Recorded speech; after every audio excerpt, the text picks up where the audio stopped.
Hello guys, welcome back to my channel Sanchita's creation. আজকে আমি যে রেসিপিটি করব সেটা হচ্ছে আমাদের সবার প্রিয় রুই পোস্ত। চলো শুরু করি। প্রথমে আমি হচ্ছে যে মাছটা ভেজে নেব। প্রথমে আমি 3 পিস রুই মাছ নিয়ে নিয়েছি, তারপর সেটাকে নুন, লঙ্কার গুঁড়ো এবং হলুদ গুঁড়ো দিয়ে ম্যারিনেট করে রেখে ভেজে নিচ্ছি।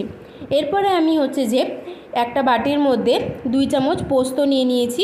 এবারে সেই পোস্তটাকে আমি জল দিয়ে 15 থেকে 20 মিনিট ভিজিয়ে রাখার পরে তারপরে সেই পোস্তটাকে ভালোভাবে আমি পেস্ট করে নেব।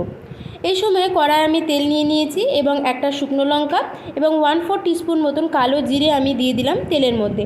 এরপরে সেই দুটোকে আমি কিছুক্ষণের জন্য ভেজে নিচ্ছি। এই সময় আমি দিয়ে দেবো হচ্ছে একটা ছোট পেঁয়াজের কুচি।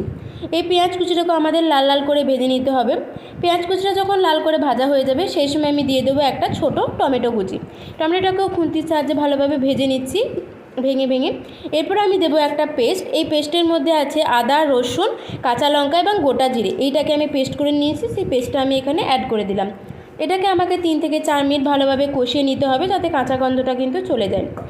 এই সময় আমি দেবো হচ্ছে যে পরিমাণ মতন নুন। তারপরে আমি এখানে অ্যাড করব হচ্ছে পরিমাণ মতন ধনিয়া পাউডার। এই দুটো মশলা আমি এখানে অ্যাড করে নেওয়ার পরে এটাকে রান্না করে নিচ্ছি ভালোভাবে। এটাকে কষানো হয়ে গেলে আমি এখানে অ্যাড করব যে পোস্তর পেস্টটা করে রেখেছিলাম, সেই পোস্তর পেস্টটা আমি এখানে অ্যাড করে দিলাম। তারপরে এই পোস্তর পেস্টটাকে ভালোভাবে নাড়িয়ে চাড়িয়ে 2 থেকে 3 মিনিট আমি ভালোভাবে রান্না করে নেব। যখন দেখবে এই পোস্তটা প্রায় শুকিয়ে গেছে এবং কড়াই থেকে উঠে আসছে, সেই সময় আমি এখানে 1 বাটি জল অ্যাড করে দিচ্ছি এবং এই পোস্তর সাথে ভালোভাবে জলটাকে নাড়িয়ে নিচ্ছি এবং এটাকে আরও ভালোভাবে 3 থেকে 4 মিনিটের জন্য আমি ঢাকা দিয়ে রান্না করে নেব যতক্ষণ এটা আমাদের ফুটে উঠছে।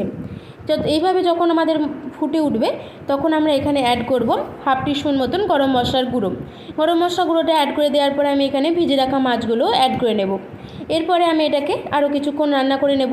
দেখো আমাদের প্রায় রুই পোস্তটা একদম ফুটে উঠেছে এবং এখানে বুঝতে হবে যে আমাদের রুই পোস্ত কিন্তু একদম রেডি।